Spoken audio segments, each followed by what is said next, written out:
कि मध्य पूर्व में मिडिल ईस्ट में भीषण संघर्ष छिड़ा हुआ है। बड़ी खबर है, इजराइल और ईरान युद्ध पर यह इस वक्त की बड़ी जानकारी है। ईरान पर हमले के बाद में यूएस में सुरक्षा बढ़ा दी गई है।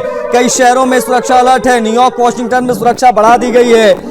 किस प्रकार से बौखलाए ईरान ने जब इजराइल पर मिसाइलें दाएंगे, उसको देखते हुए अमेरिका ने भी अपने तमाम शहरों में सुरक्षा बढ़ा दी है, क्योंकि कहा गया ईरान की तरफ से कि भयंकर पलटवार होगा। अब इसको देखते हुए यूएस ने भी सुरक्षा बढ़ा दी है। आपको बता दें कि ईरान ने इससे पहले इजराइल पर मिसाइलें दागकर जवाब दिया है। आईडीएफ ने भी हालांकि पलटवार किया है। सैन्य ठिकानों पर हमले शुरू हो गए हैं। मिडिल ईस्ट में जो अपडेट्स हैं वो हम आप तक पहुंचा रहे हैं। इजराइल और ईरान के बीच में जारी संघर्ष के बीच में ये दूसरे हफ्ते में जब ये युद्ध प्रवेश करता है तो अमेरिका भी एंट्री करता है। अमेरिका ने लगातार जो है बम बरसाए। उसके बाद में मामला और ज्यादा तनावपूर्ण हो गया है, क्योंकि अमेरिका खुलकर आ गया है। अमेरिका के खुलकर आने के क्या मायने हैं ये समझेंगे मेजर अभिनय डोगरा से, जो कि हमारे साथ सीधा कनेक्ट हो गए हैं। अभिनय डोगरा जी, बहुत स्वागत है सर आपका। समय देने के लिए आपका आभार। अमेरिका की एंट्री के बाद अब यहां से आगे क्या देख पा रहे हैं सर आप? आशीष जी, सबसे पहले तो मैं कहना चाहूंगा कि जो अटैक्स हुए हैं जी, वो प्रिसीजन अटैक्स हुए हैं। वो बिल्कुल ही प्रीमेडिटेटेड प्रिसीजन अटैक्स किए हैं यूएस ने। उसका बहुत ही एक डिफाइंड गोल था, एक क्लियर गोल, एक क्लियर स्ट्रैटेजी से उन्होंने अटैक्स किए हैं। जी, and Americans have only taken out the Irani nuclear sites. जी, इस बात की लड़ाई नहीं है कि उन्होंने अपने गोल्स एंड ऑब्जेक्टिव्स अचीव कर लिए। इसके बाद इस समय यूएस चाहेगा कि किसी तरह से ईरान को नेगोशिएटिंग टेबल तक लाया जाए और बात को खत्म किया जाए। ये यूएस और इजराइल की कोशिश होगी, क्योंकि जो मेजर ऑब्जेक्टिव था, जिस वजह से लड़ाई हो रही थी, वो सारी चीजें अभी अचीव कर ली गई हैं। इसके अलावा रिजीम चेंज करने का भी ऑब्जेक्टिव है, which I don't think matters as much. What about Iran sir? अब चूंकि अब ये तो हमने देखा कि अमेरिका ने प्रत्यक्ष रूप से एंट्री मार ली है युद्ध में। उन्होंने अटैक किया, जो करना था हुआ, परमाणु ठिकानों पर बम बरसाए। लेकिन ईरान ने बौखलाहट में इजराइल के ऊपर कई मिसाइल सुबह से लेकर अब तक जो खबरें आई हैं वो हमने देखा, उन्होंने दागी है। वहां पर स्थिति बहुत गंभीर है। लेकिन इसकी कितनी संभावना है कि ईरान जो है वो अमेरिका के ऊपर अटैक कर सकता है? इन संभावनाओं पर मैं जरूर आपसे कुछ समझना चाहूंगा सर। देखिए, संभावनाएं तो कम है। मैं कारण बताता हूं, क्योंकि सबसे पहला तो सबसे जो आसान सिंपल सा रीजन है, जो डिस्टेंस है। There is a very large distance. There is an entire ocean which is in between America and Iran. दूसरी बात यह है कि अभी टेक्नोलॉजिकली भी ईरान इतना एडवांस नहीं है कि अपने कंफर्ट जोन से बाहर आके वो अमेरिका पे अटैक करे। हाँ, जो खाड़ी में जो यूएस बेसिस हैं, गल्फ में जो यूएस बेसिस हैं, उन पे जरूर हमला करने की क्षमता रखता है। वहां पे यूएस को थोड़ा सतर्क रहने की जरूरत है। ये नाटो कंट्रीज जो है सर 32, इनकी क्या भूमिका इस युद्ध में अब यहां से आगे? देखिए, NATO alliance has not been called upon to fight this war. NATO का प्रिंसिपल है कि अगर एक पे हमला तो सब पे हमला। एग्जैक्टली, इसलिए पूछा मैंने। लेकिन अभी इस समय एज सच यूएस पे कोई डिक्लेयर्ड वॉर नहीं है। ना ही यूएस ने वॉर डिक्लेयर किया है, ना ही इजराइल ने वॉर डिक्लेयर किया है। तो इस स्थिति में अभी नाटो का एक न्यूट्रल रोल है, ऑब्जर्वर रोल है। मैं समझता हूं कि ऑब्जर्वर रोल है unless there is a full fledge attack. जो अभी लॉजिकल असम्पशन के पैरामीटर्स, जो जितने भी पैरामीटर्स हैं, उससे थोड़ा परे, क्योंकि एक वाटर बॉडी है वहां पे, जो गल्फ पे जो बेसिस है, उन पे जरूर अटैक कर सकता है ईरान, पहले दाग सकता है, जिनको रोकने की क्षमता यूएस में है। तो बस हम इतना सिनेरियो देख सकते हैं। उसके अलावा I don't envisaged any other scenario.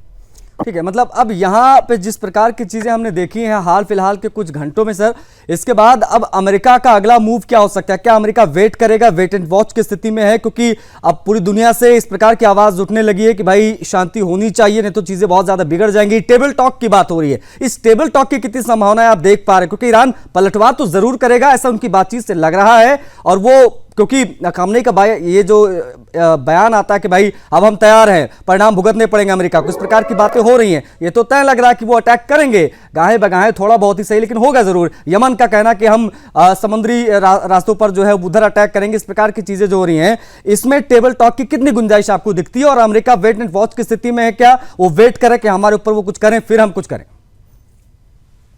बिल्कुल सही बोला आशीष जी। आज सुबह जब डोनाल्ड ट्रंप की जो प्रेस कॉन्फ्रेंस हुई थी, उन्होंने कहा कि राष्ट्रपति ने साफ तौर पे बता दिया कि हमारा एक्शन कंप्लीट है, अब हम ईरान के रिएक्शन का वेट कर रहे हैं, और अगर हम पे रिएक्शन किया तो हम दोबारा हमला कर सकते हैं। इस चीज को एस्केलेशन अब ईरान के हाथ में है। जो इस पे उन्होंने स्ट्राइक की वो लगातार पहले भी स्ट्राइक करता रहा है, तो उसको शायद यूएस अभी अपने यूएस पे अटैक ना माने, लेकिन अभी जो the ball is being put in Iran's court from the US side, और अगर अमेरिकन एसेट्स से कहीं पे भी अटैक होता है तो फिर अमेरिका रिस्पॉन्ड कर सकता है, और डोनाल्ड ट्रंप कह चुके हैं कि हम पूरे फोर्स के साथ रिस्पॉन्ड करेंगे अगर अमेरिकन एसेट्स पे अटैक होता है, अमेरिकन सिविलियंस पे और अमेरिकन एसेट्स। ठीक है सर, आप बनी रहेगा हमारे साथ साथ, चर्चा हम जारी रखेंगे क्योंकि मामला बेहद संवेदनशील है, स्थितियां जो है वो बहुत नाजुक है मिडिल ईस्ट में। इस वॉर का पूरी दुनिया पर क्या असर होगा ये भी मैं आपसे समझूंगा, लेकिन जिस प्रकार की तस्वीरें मिडिल ईस्ट से निकलकर सामने आ रही हैं उसने पूरी दुनिया को सकते में डाल रखा है। हर कोई इन चीजों को नजर बनाए हुए, इन चीजों पर नजर बनाए हुए है कि अब यहां से आगे क्या, क्योंकि अमेरिका की डायरेक्ट एंट्री हो गई है। अब यह जंग केवल इजराइल बनाम ईरान नहीं रहा, बल्कि इसमें दुनिया की सबसे बड़ी महाशक्ति यानी अमेरिका ने खुले तौर पर प्रवेश कर लिया। आज हम इसी की बात कर रहे हैं, वो भी पूरे रणनीतिक सैन्य बल के साथ अमेरिका इसमें कूदा है। अमेरिकी वायुसेना ने सुनियोजित ऑपरेशन चलाया ईरान के 3 सर्वाधिक संवेदनशील उच्च गोपनीय परमाणु ठिकानों पर, जिसका जिक्र खुद डोनाल्ड ट्रंप ने भी किया। फोर्डो, नतांज और इस्फहान, इनको निशाना बनाया गया और पूरी तरह से इन्हें तबाह करने का दावा किया गया है। इस पर हम लगातार बात कर रहे हैं। हमारे साथ मेजर डोगरा कनेक्ट हैं, अभिनव डोगरा, उनसे हम लगातार बातचीत कर रहे हैं।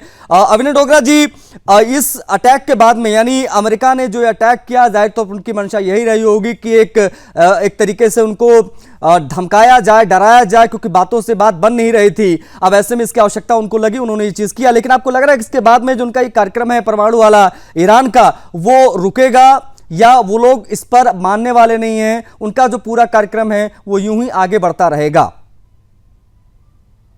देखिए, सिर्फ ईरान के लिए तो बहुत ही ज्यादा फ्रस्ट्रेशन वाली बात है। कारण बताता हूं मैं, ये जो रिएक्टर्स और ये जो न्यूक्लियर फैसिलिटीज है, they have been decades in the making. ये 2 दशक से ज्यादा लग गए हैं ईरान को इस स्टेज तक आते आते जी।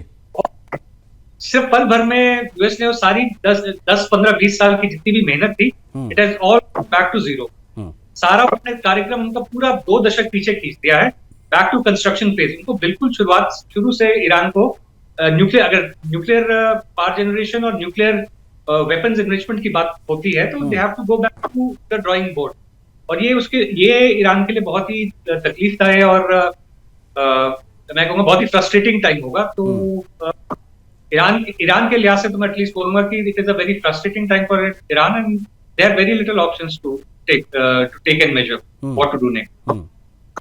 नहीं, अब ये जरा मैं अब चाहूंगा, चूंकि अब आप बेहतर तरीके से बतौर रक्षा विशेषज्ञ हमारे साथ जुड़े हैं मेजर अभिनव डोगरा जी, तो आप बेहतर बता पाएंगे ये जो ईरान का परमाणु कार्यक्रम है, जो आम पब्लिक है वो जानना चाहेगी, समझना चाहेगी, इससे अमेरिका इतना ज्यादा चिंतित क्यों है? इजराइल को इससे कितना ज्यादा खतरा है? जस्ट ओनली बिकॉज कि वो यहूदी मुल्क है, या ये बहुत बड़ी वजह है कि वो चारों तरफ से दुश्मन मुल्कों से घिरा हुआ है, उनमें से किसी एक के पास परमाणु हथियार आ जाएगा? इन सब के मुख्य वजह क्या है आज इस भीषण संघर्ष जो छिड़ा हुआ है? What is the reason behind that sir? देखिए आशीष जी, इमीडिएट मुद्दा तो न्यूक्लियर वेपन्स एनरिचमेंट का ही था, क्योंकि इजराइल के हिसाब से और अमेरिका में भी कुछ सूत्रों के हिसाब से वेपन ग्रेड यूरेनियम, जो मैन्युफैक्चरिंग वेपन्स ग्रेड यूरेनियम की होती है और for peaceful purposes electricity power generation की थोड़ी अलग होती है variety. Very high grade uranium is required for weapon generation.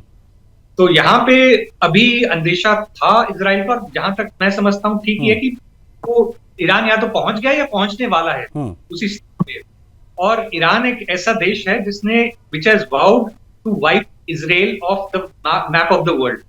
वो उनकी ऑफिशियल डिक्टेटेड पॉलिसी है, कोई unofficial policy, openly stated policy है that it will wipe out Israel if it acquires nuclear weapons. तो ऐसी बात तो इस स्टेज पे तो कोई समझने वाली बात है। इजराइल पीछे हटने वाला नहीं था, यूएस को उन्होंने अपने साथ लिया and they have dragged Iran back for at least a decade as far as nuclear power and nuclear weapons, weapon grade uranium enrichment is concerned.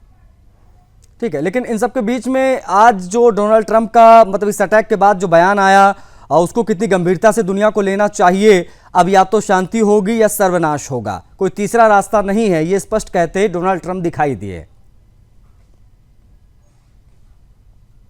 नहीं, बिल्कुल ही it was statement given by the president of the United States. Trump ji के बारे में जब बात करते हैं तो we talk lot about business and peace making, जो उन्होंने वर्चुअल जो उन्होंने अपने पहले क्लेम भी किए, I am a peace maker, I am a businessman.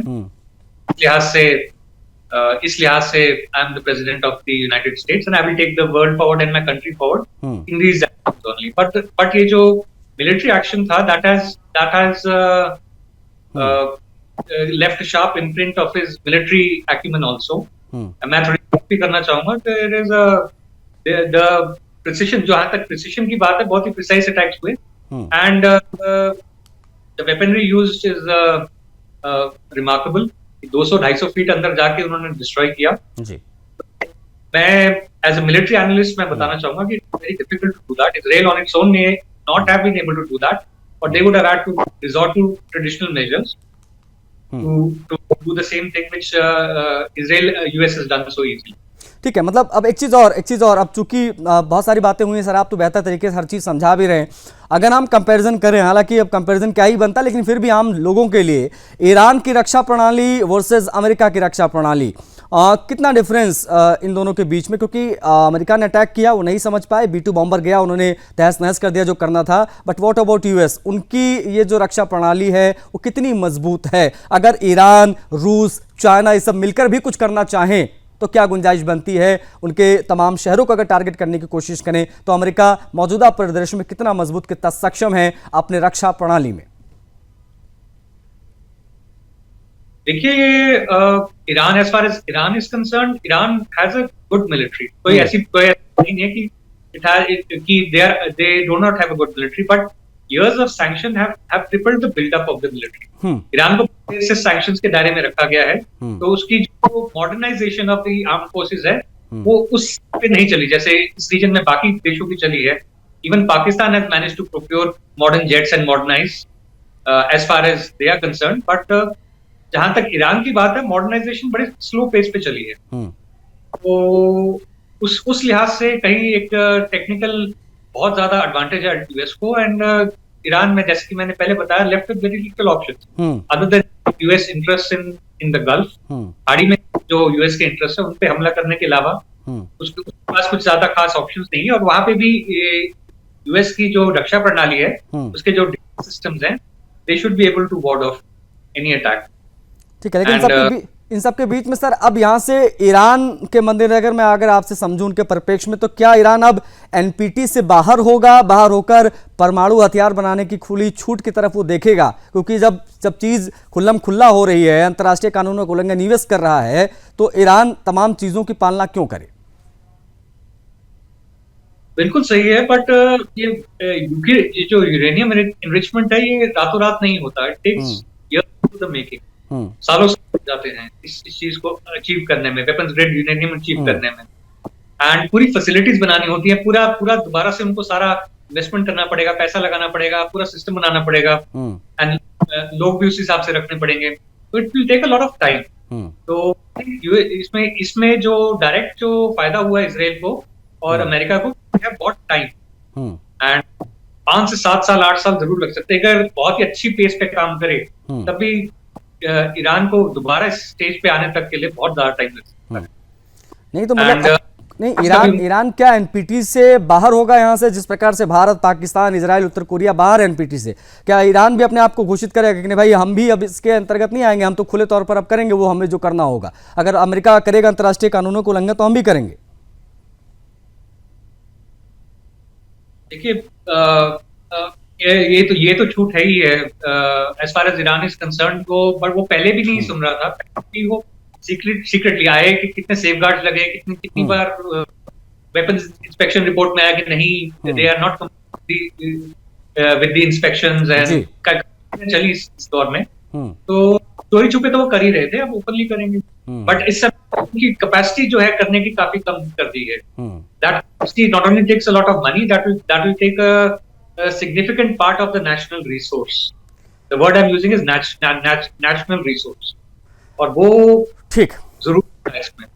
ठीक है डोगरा साहब, बहुत आभार आपका, मेजर अभिनव डोगरा, बहुत शुक्रिया आपका, आपने समय दिया और विस्तार से तमाम टेक्निकल चीजें तमाम दर्शकों को समझाई।